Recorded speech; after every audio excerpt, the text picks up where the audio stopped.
Shalom Ouvracha, j'ai le plaisir de vous retrouver pour qu'on reprenne Bezrat Hashem une nouvelle année. C'est bientôt Bezrat Hashem la nouvelle année. Et on se trouve là dans un mois extrêmement important. Un mois dont Chachamim disent que c'est un mois qui est plein de miséricorde. Chachamim disent que le mois de Elul, c'est une mer de miséricorde, un océan plein de miséricorde. Il y a une lettre que le Ben Ishraï a écrite à quelqu'un. Et à la fin de la lettre, il lui écrit, je vous lis dans les mots, Katavti lechazot bechodesh Elul. Je t'ai écrit cette lettre pendant le mois de Elul, donc sache apprécier ma lettre. Shekol daka bechodesh ze nershevet etzli kechodesh bizman ashana. Chaque minute de Elul, c'est à mes yeux, dit le Ben Ishraï, je ne pense pas qu'il exagérait, comme un mois d'une façon générale. Peut-être qu'il exagère un peu. Mais en tout cas, ce qu'il veut dire, c'est que dans ce mois-ci, il faut vraiment faire attention à chaque instant, réfléchir à ce qu'on fait à chaque moment, sans que ce soit avec du stress, sinon on n'a rien à gagner. Mais il faut bien profiter de ce mois-ci et savoir comment, Bezrat Hashem, on peut progresser durant ce mois-ci. Il y a écrit dans Chazal, à plusieurs endroits, Akol bidei shamaim, chutz mi'irat shamaim. Cet enseignement-là, on le dit et on le répète, et on le répète. Littéralement, ça veut dire qu'Akadosh Baruch Hu peut décider plein de choses pour nous. Il peut décider, au moment où il nous a créés, il a décidé des choses pour nous. Il a décidé comment notre physique serait. Il a décidé combien on serait intelligent, combien on aurait une mémoire, combien on aurait plein de choses. Mais il y a une chose, littéralement, qui a écrit, qui n'est pas entre les mains d'Akadosh Baruch Hu, c'est la Yirat Shamaim. Si demain je me lance dans une affaire, est-ce que ça réussira ou pas? Ça, c'est entre les mains de Dieu. Si, Chas v'Shalom, quelqu'un est malade et qui compte guérir, qui souhaite guérir, c'est entre les mains de Dieu. Il y a une chose qui n'est pas entre les mains d'Akadosh Baruch Hu, c'est la Yirat Shamaim. À tel point que le Rav de Kotsk, il avait l'habitude de dire que quand je prie pour quelque chose, je ne peux pas être sûr qu'Hachem il va répondre en ma faveur positivement. Hachem il peut dire oui ou non, c'est lui le maître de l'univers. Il y a une chose où Kaviachol Akadosh Baruch Hu ne peut pas refuser, c'est Yirat Shamaim. Si je dis à Akadosh Baruch Hu, donne-moi de la Yirat Shamaim, Hachem ne peut pas refuser, puisque Yakol bidei Shamaim chutz mi'irat Shamaim. Le Khatam Sofer, il pose une question très puissante à ce sujet. Il dit, j'arrive pas à comprendre, ça veut dire quoi, Akol bidei Shamaim chutz mi'irat Shamaim. A priori, c'est pas vrai. Pourquoi? D'abord parce que quand on lit par exemple les Tehillim, on voit combien David Amelech a prié toute sa vie pour avoir de la Yirat Shamaim. Tellement de psukim plein de ça. Hachem, donne-moi de la Yirat Shamaim, Hachem, donne-moi de la Yirat Shamaim. Alors si c'est qu'entre les mains de l'homme et pas entre les mains d'Hachem, à quoi ça sert que David Amelech insiste tellement? Nous-mêmes, on prie le matin dans les Birkot HaShachar, Tetsileni, Yetzer Hara, pour protège-moi de tellement de choses qui sont des choses qui procèdent de la Yirat Shamaim. En dehors de ça, dit le Rav, il écrit dans la Gemara que le Yetzer Hara, il est tellement fort que sans l'aide d'Akadosh Baruch Hu, on ne pourrait pas réussir à le vaincre. Donc c'est bien la preuve que pour la Yirat Shamaim, ça veut dire pour contrer le Yetzer Hara, pour aller dans le bon chemin, dans le droit chemin, eh ben, on a besoin de l'assistance divine. Donc comment tu me dis tout entre Akadosh Baruch Hu sauf ça? Genre dans ça, débrouille-toi tout seul. Fais des efforts de toi-même, essaye de cultiver en toi la Yirat Shamaim, mais on a l'impression que si Akadosh Baruch Hu n'est pas là pour nous aider, on n'arrivera pas. Donc dit le Khatam Sofer, a priori il y a ici une contradiction. D'une part, tu me dis que tout entre les mains d'Akadosh Baruch Hu sauf la Yirat Shamaim, qui n'est qu'entre mes mains à moi, que je suis libre de décider de mon niveau de Yirat Shamaim, etc. D'autre part, on voit que pas du tout. Il y a tellement besoin d'Akadosh Baruch Hu pour tout, y compris pour la Yirat Shamaim. Dit le Khatam Sofer dans les Tshuvot que la réponse elle est très simple. Le commencement, pour enclencher le processus, on a besoin d'Akadosh Baruch Hu. Si, excusez-moi, ça doit provenir de moi. Si moi-même, je n'ai pas l'ardente envie de devenir Yireh Shamaim, Hachem, il mettra en place aucun processus. Tout est entre mes mains. Moi, j'ai le pouvoir de vouloir devenir Yireh Shamaim. Je peux décider d'espérer devenir Yireh Shamaim. Je peux prier pour être Yireh Shamaim. Ça dépend de moi. Si moi je dis ça ne m'intéresse pas les Yirat Shamaim, Hachem en aucune façon il pourra me rendre Yireh Shamaim. Par contre, une fois que j'ai décidé d'enclencher le processus et de me mettre sur une voie positive de Yirat Shamaim, il y a encore un parcours gigantesque à parcourir qui est plein de difficultés et dans lequel, si je ne suis pas assisté au quotidien, j'allais dire à chaque instant par Akadosh Baruch Hu, j'ai aucune chance. Donc l'idée quand on dit Akol bidei Shamaim chutz mi'irat Shamaim, ça veut dire que l'envie de devenir Yireh Shamaim et de tout faire pour l'être, ça c'est entre mes mains. Mais c'est encore insuffisant parce qu'avec toute ma bonne volonté, le Yetzer Hara, il est beaucoup, beaucoup, beaucoup plus fort que nous. Si on veut pouvoir devenir Yireh Shamayim, on a besoin à chaque instant de l'aide d'Akadosh Baruch Hu. C'est un petit peu l'introduction au cours d'aujourd'hui, à la réflexion d'aujourd'hui. Si on veut, Bezrat Hashem, pouvoir faire une bonne teshuva, on a besoin de comprendre ces deux points-là. Sans Hashem, on n'arrivera pas. On n'a aucune chance. Aucune chance, c'est trop dur. Tellement de mitzvot à chaque instant, matin, midi, soir, dans ton relationnel avec les gens. Quoi que tu dises, tu dis pas bien. Tu dis ça, tu l'as vexé, tu dis pas ça, tu l'as vexé. Quoi qu'on fasse, on risque de fauter. C'est trop dur. Et puis, je ne parle pas du Lachon Hara, je ne parle pas des fautes qui sont quasiment inaccessibles. Et pourtant, on a besoin de faire teshuva, on a besoin de se rapprocher d'Akadosh Baruch Hu. Alors, qu'est-ce qui est de notre devoir de faire pour pouvoir faire la teshuva? Et bien la réponse, c'est ce qu'on a dit maintenant, on va essayer de bien expliquer ça, c'est d'être en disposition de vouloir faire teshuva. De dire à Kadosh Baruch Hu, voilà, moi j'ouvre les portes. Moi j'ouvre de mon côté les portes, moi je fais ce que je peux, et toi Hachem, je te demande de m'aider. Dans la paracha qu'on va lire cette semaine, la paracha de Ki Tetsé, la paracha elle débute sur l'affaire de la Eshet Yefat Toar. C'est l'un des épisodes dans la Torah les plus compliqués à comprendre.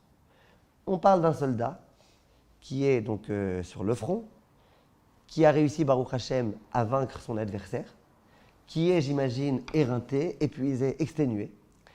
Et il a réussi à prendre certaines personnes captives. Et parmi ces personnes captives, il y a une femme très très belle. Il la voit, ça y est, il est obligé de se marier avec elle, il est obligé, c'est ou ça ou rien, il est obligé. Il devient fou, il perd complètement sa lucidité, ça y est, maintenant il est obligé. La Torah, elle dit, il n'y a pas de problème. Si vraiment, vraiment, tu as envie de te marier avec elle, alors qu'elle n'est pas juive, c'est une femme non juive, eh bien, il va y avoir une procédure. La procédure de la Eshet Yefat Toar, qui va finalement te permettre de pouvoir te marier avec elle. Et là, Rashi dit sur place, comment ça se fait qu'on lui a autorisé de faire quelque chose qui a priori interdit? C'est une femme non juive. Dit Rashi, Lo dibra Torah ela keneged Yetzer Hara. La Torah, quand elle a dit ça, elle a parlé en connaissance de cause que l'homme est investi d'un Yetzer Hara. Imen akadosh baruch hu matira, isaena beisur. Si jamais on ne te l'autorise pas, c'est sûr dans tous les cas qu'il va fauter avec elle, c'est sûr. Alors qu'est-ce qu'il y a? On préfère te l'autoriser. Il vaut mieux que tu aies une relation avec elle de façon autorisée que de façon interdite. Et après, elle continue, malgré tout, Rashi continue et il dit Avalim Nesa'a, Sofoli Otson'a. Si il s'est marié avec elle, Nesa'a, finalement, il va la haïr. C'est pas qu'un jeu de mots, Nesa'a, Sona, c'est les mêmes lettres. Mais et après, finalement, il dit Rashi, il risque d'avoir un enfant qui sera un enfant rebelle, Ben Soré, Rumoré, etc., etc. Ici, on a affaire à une pédagogie hyper bizarre. On n'est pas habitué à ça de la part de la Torah Kaviachol, si je peux m'exprimer ainsi. Qu'est-ce qui se passe ici? Kadosh Baruch Hu, il dit, c'est interdit, mais écoute, on préfère t'autoriser ça, comme ça au moins, tu n'as pas été à l'encontre de la volonté de Kadosh Baruch Hu. Premièrement, on n'a jamais vu ça dans la Torah. Dans la Torah, il y a écrit que si quelqu'un il a un palais qui a coûté des millions et que le palais il prend feu Shabbat, dans un endroit dans lequel il n'y a pas de danger, parce qu'aujourd'hui, dans les endroits où on habite, il y a des dangers, mais disons dans un cas où il est dans un désert, il n'y a aucun danger, eh bien, il n'a pas le droit d'éteindre. Il n'a pas le droit d'éteindre. Pourquoi il n'a pas le droit d'éteindre? Parce que la Torah, elle a interdit d'éteindre, bien que tu vas perdre tout ton argent. La Torah, elle a interdit d'éteindre. Pourquoi tu ne dirais pas, ouais, mais tu t'imagines, dans notre génération, quelqu'un va réussir à être plus fort que son Yetzer Hara? On imagine bien qu'il va éteindre, il va faire semblant que ceci, cela, et puis il va éteindre. Il va ouvrir les fenêtres, il va faire en sorte d'éteindre, il va faire quelque chose pour éteindre. Donc autant qu'on lui autorise d'éteindre, comme ça au moins il le fera de façon autorisée. On a vu ça nulle part. Nulle part, nulle part, nulle part. Dans l'éducation des enfants, c'est la même chose. Il y a des parents qui veulent absolument que leurs enfants ils leur obéissent, et donc ils vont tout leur autoriser pour que les enfants soient des enfants obéissants. Ils ne comprennent pas que finalement, ils auront peut-être des enfants qui n'ont pas été inobéissants, mais ils n'auront pas créé des enfants avec une personnalité saine et bien et normalement constituée. Parce que quoi? Un enfant, il faut lui dire ça, c'est interdit. Alors quand je lui dis que c'est interdit, je prends le risque qu'il me fasse des histoires, et bien qu'il fasse des histoires. Moi, je tiendrai Bezrat Hashem à ce à quoi je tiens, et puis lui aussi il tiendra, et puis il comprendra finalement que c'est son père qui a dit, en tous les cas, et qui a tenu à ce qu'il voulait. La Torah ici, qu'est-ce qu'elle fait? La Torah, elle dit, pour pas que l'homme il faute, on lui autorise. Hyper bizarre. Vous êtes d'accord avec moi? Qu'est-ce que vous dites? Hyper bizarre. Alors c'est quoi la réponse, Rivka? Je crois que c'est insurmontable en fait. Et donc la Torah, elle comprend, enfin, elle dit que c'est insurmontable pour l'homme et que Pourquoi la Torah nous l'a donné? Pourquoi elle nous a donné quoi? L'interdiction de Harayot. Non, parce que dans ce cadre. Cette circonstance, j'ai compris, oui. Très bien. Alors, regardez. D'abord, un petit point intéressant. Il y a plusieurs années, je vous avais dit ce petit point intéressant. Le Rav Yaakov Galiensky, il dit quelque chose de très joli. Il dit, si la Torah, au sujet de la Eshet Yefat Toar, elle te dit, on t'a autorisé ça, parce qu'on sait que c'est insurmontable, c'est bien la preuve que là où la Torah ne t'a pas dit que c'est insurmontable, c'est surmontable. Donc, en quelque sorte, la Torah, une fois, dans toute la Torah, dans toutes les mitzvot qui sont tellement riches et tellement nombreuses, le seul endroit où on te dit c'est insurmontable, et on te l'a bien dit, c'est pour que tu saches que là où la Torah ne t'a pas dit, eh ben, c'est que c'est surmontable. Donc ne commence pas à dire ouais, c'est trop dur pour moi, je ne suis pas au niveau, je suis ceci, je suis cela. C'est sûr qu'on n'est pas toujours au niveau, qu'il faut progresser au fur et à mesure. Mais potentiellement, en tous les cas, tout juif est capable d'accomplir toute la Torah, sauf cette relation, entre guillemets, interdite, dans cette circonstance très précise de la guerre. Donc ça, c'est déjà une note très importante à comprendre. Tant qu'on pense que la Torah, elle est impossible, inaccessible, supérieure à mon niveau, moi, personnellement, j'ai aucune chance jamais d'y accéder, c'est sûr qu'on n'a aucune chance d'y accéder dans cette condition-là. Ça, c'est le point intéressant que Rav Galinsky disait. Mais moi, ce qui m'intéresse aujourd'hui, ça, on n'en a encore jamais parlé, c'est de dire pourquoi, ici, dans cette circonstance, on peut affirmer de façon tellement certaine que c'est insurmontable. Pourquoi c'est insurmontable? On sait très bien que le but de l'homme, c'est de réussir à vaincre son Yetzer Hara. On sait très bien que l'homme, il est mis continuellement à l'épreuve. Et on sait très bien que dans toutes les situations d'épreuve, Akadosh Baruch Hu, il attend qu'on fasse des efforts, et il attend qu'on lutte, et il attend qu'on essaye de vaincre le Yetzer Hara. On sait très bien ça.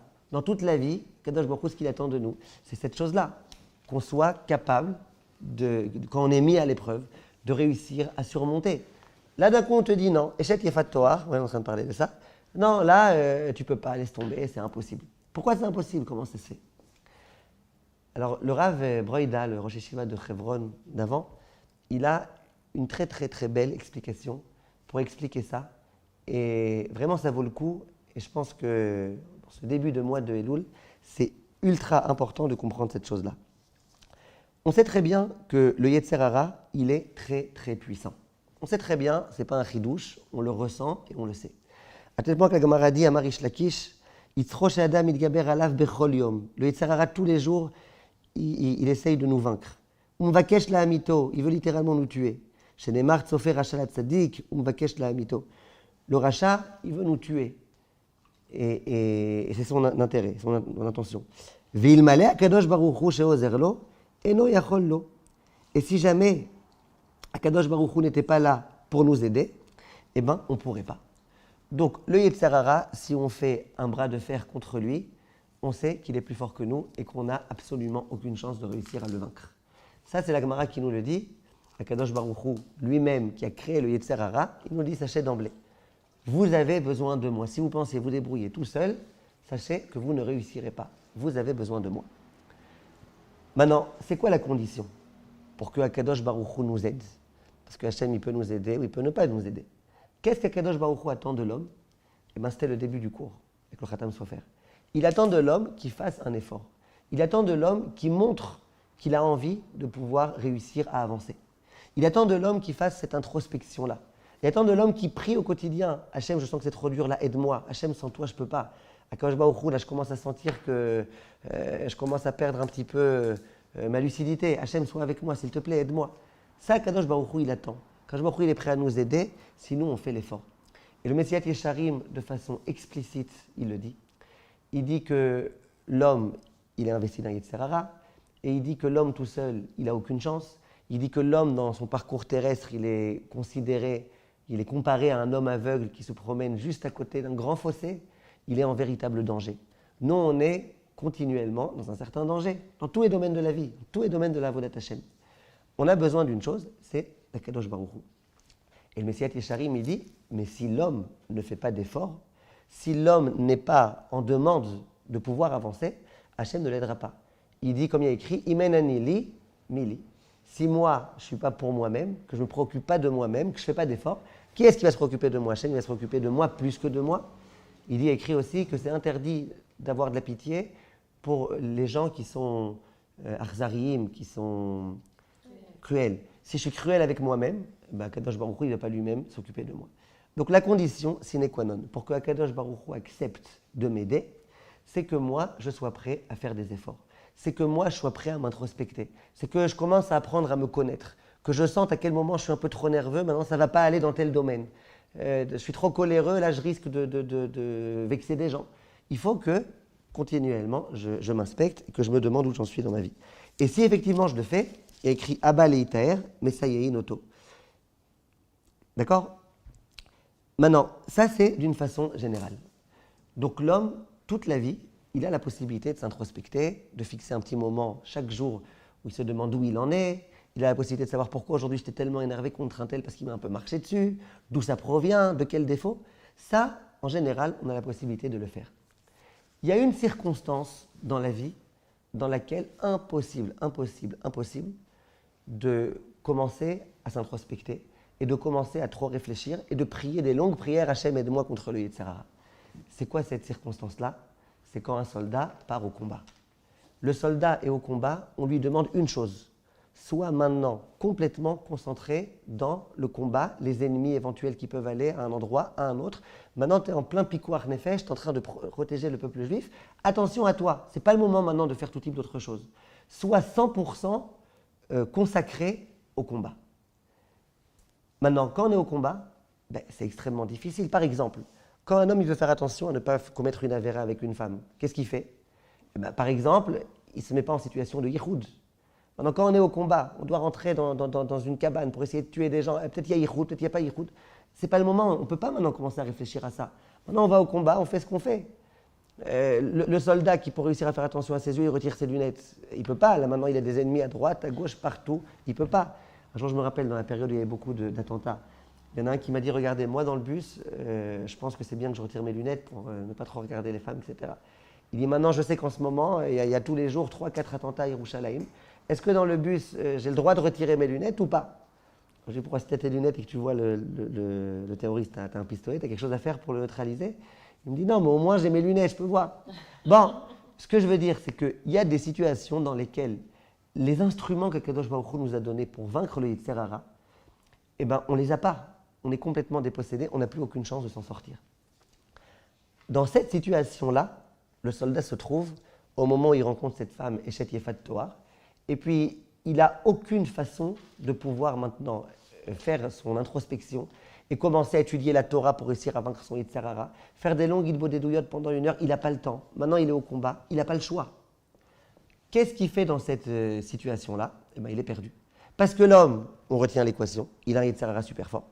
La seule façon de vaincre le Yetzer Hara, c'est d'être au quotidien, en permanence, connecté au moussar, à l'Irat Shamaïm et à l'envie de progresser. Et ça prend du temps, ça demande des énergies, ça demande d'avoir un tout petit peu de disposition, de réflexion. Lui, il n'a pas tout ça, il est au combat maintenant. Dit le Rav Breida, dans cette situation-là, il est littéralement perdu. Et c'est normal qu'un homme qui se trouve dans cette situation-là, il ne puisse pas vaincre son Yetzer Hara. Maintenant, il y a un désir très, très, très, très fort. Le désir des harayot, c'est l'un des désirs les plus forts qui puissent être. Il y a un désir très très fort. Les instruments qu'il possède en général, de prier beaucoup, de faire attention, retirer ses lunettes, tout ça il ne peut pas faire, il a impossibilité. Même prier, il n'a pas beaucoup de temps, Hachem dit, c'est pas le moment de prier, maintenant il faut que tu te battes. Et bien dans cette situation-là, il n'a aucune chance de réussir à vaincre son Yetzer Hara. Dit le Rav Breuda, c'est la raison pour laquelle là la Torah elle dit, dans ce cas-là, dans cette circonstance précise, tu ne peux pas. Et donc, on te l'a autorisé. Si jamais on ne t'a pas donné une mitzvah de te marier avec une Eshet Yefat Toar, si dans le combat tu n'as pas été confronté à cette situation-là de voir une femme très très belle, etc., tant mieux pour toi. Mais si tu as vu cette femme et que tu étais dans cette situation-là, on te l'a autorisé. Le Rav Breida, il continue et il dit, mais qu'on réfléchisse un tout petit peu. À qui on a affaire là? Aux soldats du clan Israël. Les soldats du clan Israël dans la Torah, ce n'est pas n'importe qui. C'est des soldats d'une très très grande dimension. Et le Ramban, il dit de façon très très belle, il écrit au début de la paracha, Kitetze la milchama aloivera, quand tu sortiras au combat contre tes ennemis, Venishmarta mikol davar ra. Tu feras attention, tu seras vigilant concernant toutes les mauvaises choses. À quoi on fait allusion là quand on dit fais attention aux mauvaises choses? Le Ramban il dit comme ça. Ve'anachon be'inyan amizva azot ki hakatuv yazir be'et asher achet matsui bo. Il dit là on part au combat, sache que quand tu vas au combat, l'option de fauter, elle est particulièrement fréquente. Vayadua beminage amachanot ayotzim lemilchama ki yochal kol toeva ויגזלו ויחמסו ולא יתבוששו, אפילו בניוף וכל נבלה. הישר כבני אדם בטבעו יתלבש אכזריות וחמה כצאת מחנה על אויב. Il dit, on sait très bien, et ça dans tous les livres d'histoire, il paraît, je ne suis pas très compétent en histoire, mais il paraît que c'est relaté, que quand la plupart des gens, des soldats dans le monde, ils vont au combat, au moment où ils vont au combat, là-bas c'est la Efkerut. Efkerut, ça veut dire tout est permis. Pas simplement de tuer comme on veut, mais on mange ce qu'on veut, on a des relations avec qui on veut, on attrape une ennemie et puis on la viole autant qu'on veut, on fait ce qu'on veut. C'est quelque chose de connu et reconnu, que les soldats qui partent au combat, c'est vraiment très souvent la Efkerut. Maintenant, c'est aussi, j'allais dire, un peu normal, parce que les soldats, ils sont fatigués, et puis ils sont en danger, ils sont inquiets, ils ont laissé leur famille, ça fait je ne sais pas combien de temps qu'ils n'ont pas vu leur famille, c'est peut-être un peu normal. En tout cas, c'est comme ça que ça se passe. Et le Ramban, il écrit explicitement. Il dit c'est la raison pour laquelle Akadosh Baruch Hu sait que l'état d'esprit général, habituel, dans lequel on part au combat, c'est allez, maintenant on fait ce qu'on veut. Il dit c'est la raison pour laquelle Alken izir bo akatuv venishmarta mikol davarra. C'est la raison pour laquelle Akadosh Baruch Hu dit tu feras attention à tout. Tu feras attention à Avodah Zara, à Giloy Arayot, à Shfichut Damim, tous ces interdits qui sont toujours interdits. Là, il faut particulièrement faire attention. Parce qu'en général, tu peux faire attention, plus ou moins. Là, tu es dans un état d'esprit, dans une atmosphère qui risque de te conduire à faire Avodah Zara, Giloy Arayot, Shfichut Damim et compagnie et compagnie. Donc le Ramban, il dit que lorsque les Bnei Israël partent au combat, ils partent au combat dans un état d'esprit de Gdusha Vetahara. Ils ne partent pas dans un état d'esprit comme les soldats d'autres armées, d'autres religions, etc. Ils partent, les soldats, avec un état d'esprit, maintenant on doit aller Bigdusha ou Betahara. Mais malgré tout ça, il y a ce risque-là qu'à un moment donné, il voit une femme qui est très belle, il n'arrive pas à lutter contre son Yetzer Hara, et la Torah, elle a autorisé. Plus que ça, il dit le Rav Broida, lorsqu'on nous parle de la guerre contre Midian, il écrit qu'au moment où les Bnei Israël sont revenus de la guerre, Vayomru el Moshe, ils ont dit à Moshe, Avadecha nasu et rosh anshe milchama, asher beyadenu, velo nifkad mimenu ish. Moshe, les Bnei Israël, ils disent, on a compté là, on a recensé le nombre de soldats, il manque personne. Le Ramban, ça veut dire quoi, il manque personne? Rabotenu darshu. Velo nifkad mimenu ish lidvar avera. Il n'y a même pas un soldat qui a commis une avera. On est tous intacts spirituellement parlant. Lomar shaya bechol et beyadenu, velo nifkad ish meitanu asher batsava, el makom acher la'avor avera. Il dit, ça veut dire quoi? Ça veut dire qu'il n'y a pas un seul homme qui à un moment donné a fauté. C'est-à-dire que les soldats du clan Israël, c'était des gens grands, des gens super importants. Mais malgré tout, même quelqu'un de très grand et très important, s'il est déconnecté de tout ce qui lui permet généralement de s'introspecter, de vérifier où il en est, s'il se déconnecte, il est en danger. Et maintenant, si on réfléchit encore un petit peu plus, c'était qui les gens qui allaient au combat? C'était les tzadikim gumurim. D'où je sais. Il y a écrit que le Kohen, il s'adressait avant le combat aux soldats et il leur disait, faites attention, les personnes qui ont peur de se battre, les peureux, qui s'en aillent. On ne veut pas qu'il y ait de peureux parmi les soldats. Pourquoi? La peur, ça se communique. Et s'il y a quelqu'un qui est effrayé, trop effrayé, dès qu'il entend un tout petit bruit, là, il commence à se cacher derrière son revolver, tous les soldats vont être effrayés et puis on ne va pas s'en sortir. Alors on disait, ceux qui ont peur, qui s'en aillent. Et il y en a qui s'en allaient parce qu'ils avaient peur. De quoi ils avaient peur? Il y a plusieurs opinions dans la Gemara. L'une des opinions, c'est de dire qu'ils avaient peur des avérotes qu'ils avaient commises. Un homme sait qu'en principe, Akadosh Baruch Hu l'accompagne, l'aide, le protège. Donc il n'est pas censé avoir peur. Quand il va au combat, de quoi il a peur? Si le moment de mourir était arrivé, il aurait pu mourir même pas au combat. Si le moment de mourir n'est pas arrivé, Hachem le protégera, il sera invincible. De quoi il a peur? Alors il est écrit qu'il a peur des avérotes. C'est un homme qui sait qu'il n'est pas irréprochable. Si j'étais irréprochable, c'est sûr qu'Hachem me protégerait, mais peut-être que j'ai fait des avérotes, à cause desquelles je suis peut-être passible, quelque part, de la peine de mort. Donc l'homme, de quoi il peut avoir peur? De avérotes. Quelle avérote? Qu'est-ce qu'il a fait? Il a tué des gens. Qu'est-ce qu'il a fait? Il y a une opinion de la Gemara qui dit, peut-être qu'un jour il s'est interrompu, ou de temps en temps, entre les tefilines qu'on pose sur la main et les tefilines qu'on pose sur la tête. Il y a une interdiction de s'interrompre entre les deux. Il ne faut pas parler entre les deux. Lui, peut-être qu'il s'est interrompu. Il s'est interrompu, c'est une avéra. Mais maintenant, il a peur. Peut-être qu'Hachem ne va pas le protéger. C'est quelqu'un qui commet des avérotes. Ça veut dire que ceux qui sont restés et qui n'avaient pas peur des avérotes chez Beyadam, même cette petite avéra ridicule et minuscule, ils ne l'ont pas commise. Donc, c'est-à-dire que la shonara, bien sûr, qu'ils ne faisaient pas. La shonara, c'est beaucoup plus grave que de parler entre tefilines, des mains et tefilines de la tête. Ça veut dire qu'ils étaient quasiment irréprochables. C'était des très grandes sadikim. C'était des très grandes sadikim. Mais comme au moment où on est au combat, il faut être complètement concentré dans le combat, ils ne peuvent pas au même moment commencer à s'introspecter, voir où ils en sont, c'est quoi leur lien avec Akadosh Baruch Hu, et donc ils sont malheureusement faillibles. Pourquoi les gens qui viennent de se marier et qui n'ont pas encore consommé le mariage? Pourquoi les gens qui viennent de construire une maison et qui n'ont pas encore habité leur maison? Pourquoi les gens qui ont commencé à planter une vigne et qui n'ont pas encore profité, eux aussi s'étaient dispensés de la guerre? Il dit le Rav Broïda pour cette raison-là. Ils ne pouvaient pas être suffisamment concentrés dans le combat. Ils avaient leur esprit ailleurs. Quelqu'un qui n'est pas concentré complètement dans le combat, il ne peut pas aller se battre. Et quand tu es trop concentré dans le combat, tu oublies un petit peu ta Yirat Shamayim, tu oublies un petit peu ta Tfila, tu oublies un petit peu toutes ces dimensions-là. Et quand tu oublies ça, le Yitzhara, lui, il ne t'oublie pas. Parce que toi, tu peux l'oublier, lui, il ne t'oublie pas. Tu peux être en guerre, tu peux être dans toutes les circonstances. On n'oublie pas. Chachamim disent que David Amelech, et c'est une Gemara explicite, David Amelech, il s'est marié avec une échette Yefat Toar. Alors, si vous connaissez quelqu'un de plus grand que David Amelech, dites-moi. David Amelech, la Gemara dans Brachot elle dit que c'était un tzaddik, un chassid. David Amelech, c'était l'exemple même du roi d'Israël qui était kadosh, tahor, qui faisait attention à tout. David Amelech. La Gemara elle dit que David Amelech, il s'est marié avec une échette Yefat Toar. C'est la raison pour laquelle il a eu un fils rebelle, etc., etc. Je ne rentre pas maintenant dans toute cette histoire-là. Mais c'est une Gemara.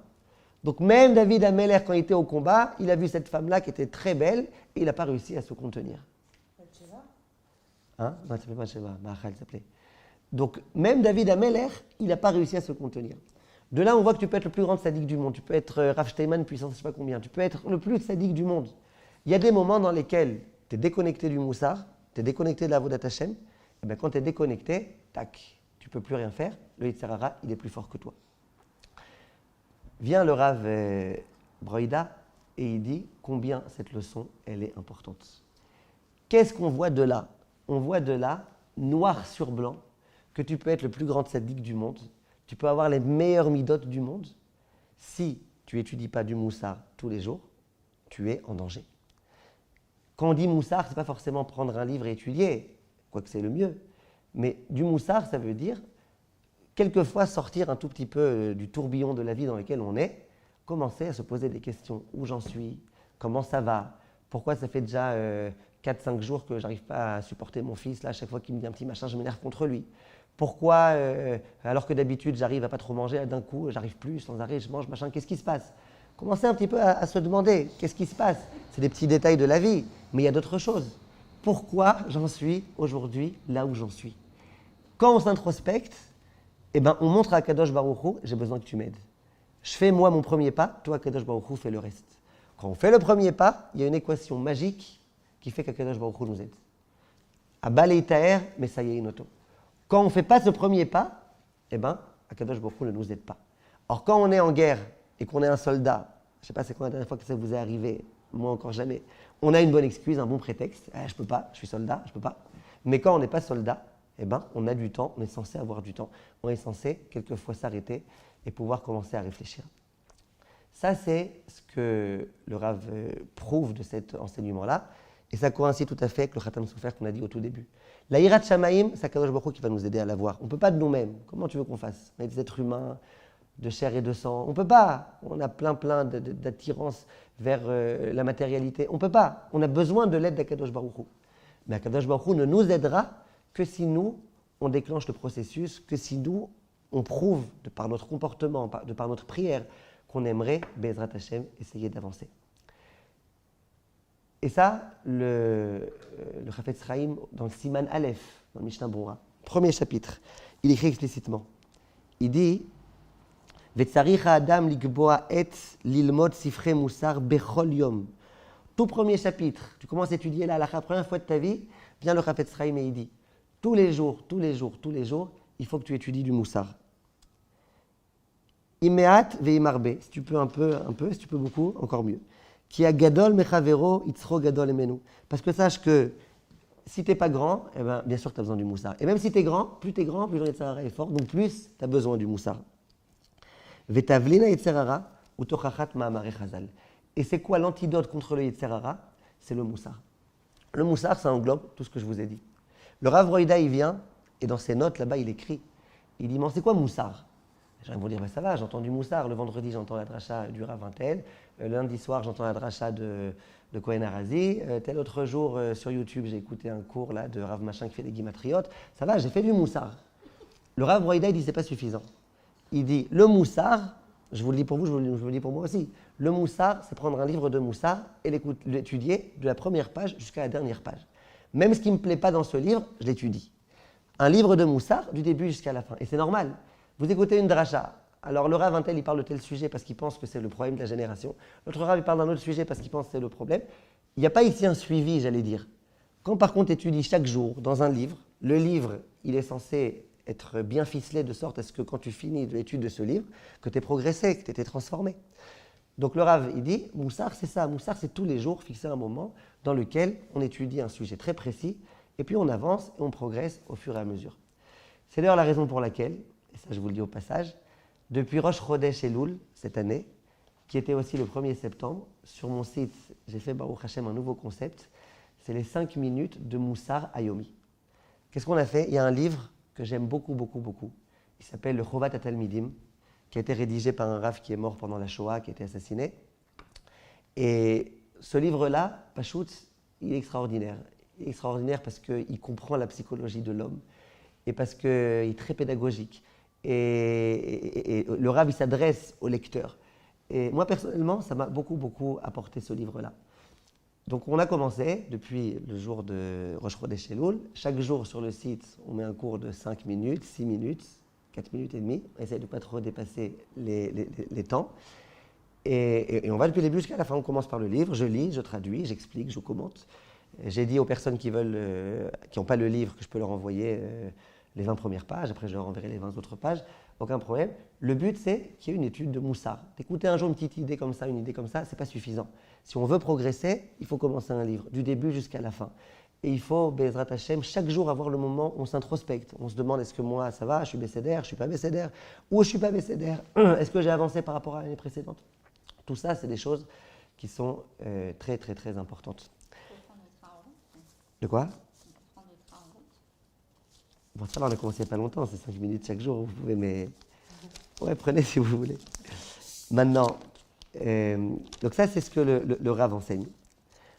Vous savez que quand cette fameuse Eshet Yefat Toar, merci, quand cette fameuse Eshet Yefat Toar, l'homme, il va l'amener à la maison, parce que ça y est, il a décidé, c'était le coup de foudre.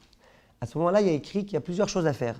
Par exemple, il faut qu'elle se fasse pousser les ongles là énormément, comme ça elle ne sera pas très belle, il faut qu'elle se rase les cheveux, plein de choses.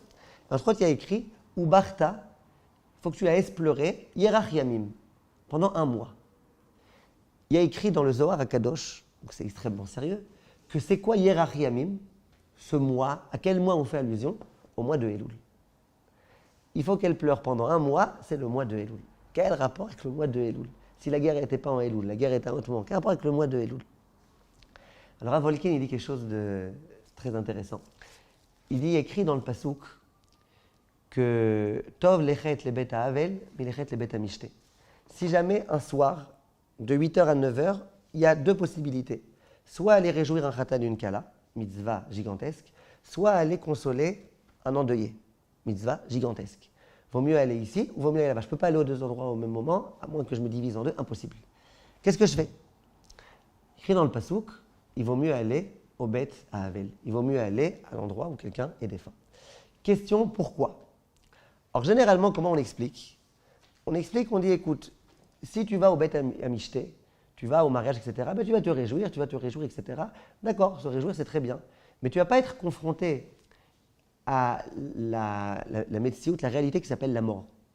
C'est bien, d'accord, tu te réjouis, khatan, kala, c'est très bien. Mais tu n'as pas de rappel, ce rappel tellement important que, attention, la mort c'est quelque chose qui existe. Attention, on va tous y passer. Attention, on n'a pas ce rappel. Or, ce rappel est tellement important Il écrit quand l'homme veut commettre une faute, Yazkir lo yom hamita, la Gemara elle dit. Qu'il se rappelle qu'un jour il va mourir. Déjà, ça lui donnera la Rama qui fera qu'il n'aura plus envie de fauter. Ça existe ce concept-là. Donc en général, on dit regarde, tu as le choix entre aller ici et là-bas, qu'est-ce qui vaut plus le coup? Dans les deux cas, tu réjouis quelqu'un, tu consoles quelqu'un. Dans les deux cas, vis-à-vis du Benam Lachavero, tu es généreux. Maintenant, pense un petit peu à toi. Dans quel cas tu vas te renforcer le plus? Eh bien, quand tu seras en contact avec la mort. Donc, va plutôt consoler la personne qui est en deuil. Mais le Rav Volkin, il dit, un jour j'étais en chemin, moi-même, le Mashgiach de la Terre, il dit, un jour j'étais en chemin vers le Beth Havel, donc justement. Il dit, et j'ai réfléchi et j'ai eu une autre perception des choses. Il dit, qu'est-ce qui se passe dans le Beth Havel? Quand on va consoler des gens, lo alenu, lo alechem, qu'est-ce qui se passe? En général, ce n'est pas des très très grands divrei Torah, etc. Il y a quoi là-bas? Il y a une chose qu'on peut qualifier de sérieux.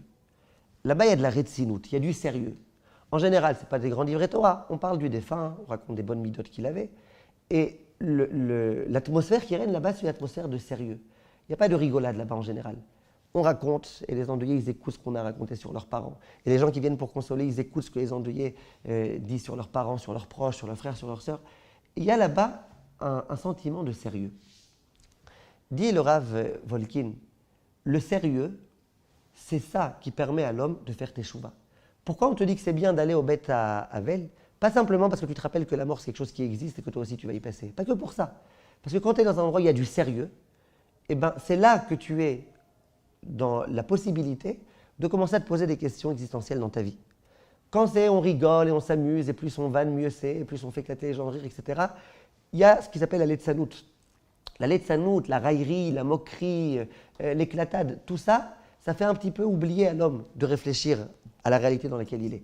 Le sérieux, c'est ça qui est nécessaire pour que l'homme puisse avancer. Dit le Rav Volkin, quand l'homme va au Beth Havel, eh ben, il se rappelle, la vie, c'est pas de la blague.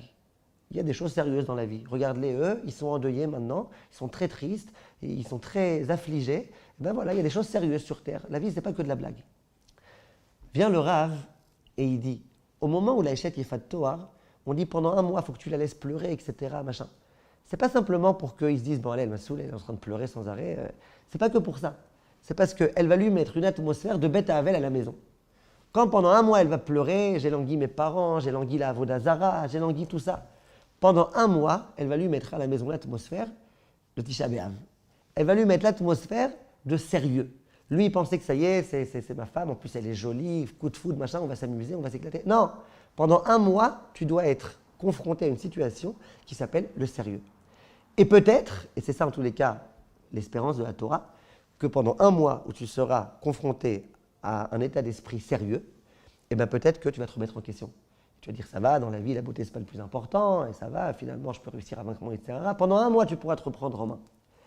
Si jamais tu n'as pas réussi, tu n'as pas réussi, la Torah t'a autorisé à te marier avec elle. Mais en tous les cas, tu as un mois pour essayer de te reprendre en main. Vient le Rav et il dit, c'est quoi Elul? Elul, c'est le sérieux. Elul, c'est un mois, comme on disait au nom du Ben Ishraï, qu'une minute de Elul, c'est comme un mois dans un mois en général, dans une année en général. Elul, c'est un moment de sérieux.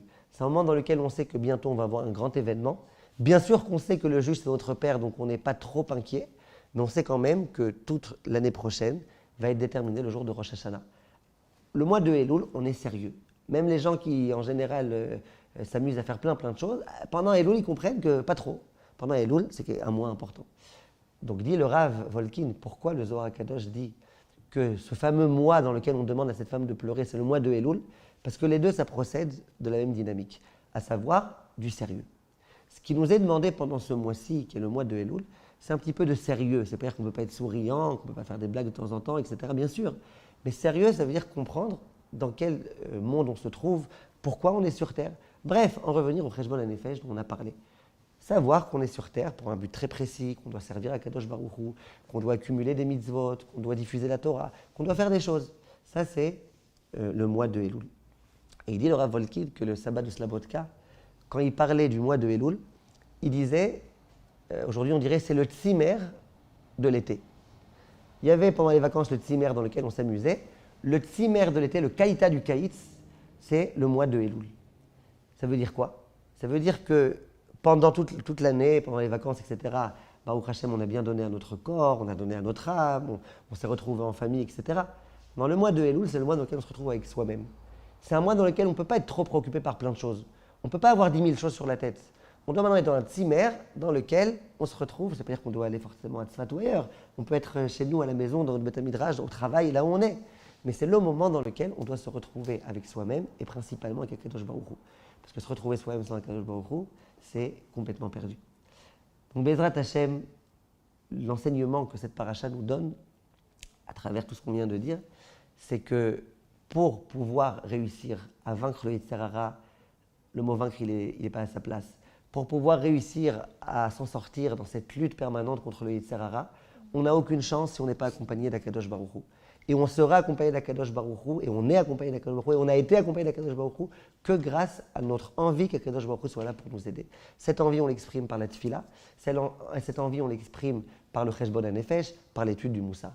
Donc Bezrat Hashem, moi ce que je nous conseille, c'est qu'on prenne un petit cahier, un shekel ça coûte les cahiers, un petit cahier comme ça, qu'on prenne un petit cahier et qu'on essaye chaque jour de s'installer tout seul avec soi-même, avec Hashem, de prendre un stylo et d'écrire où j'en suis. Est-ce que cette année je suis meilleur que l'année précédente? Comment ça va?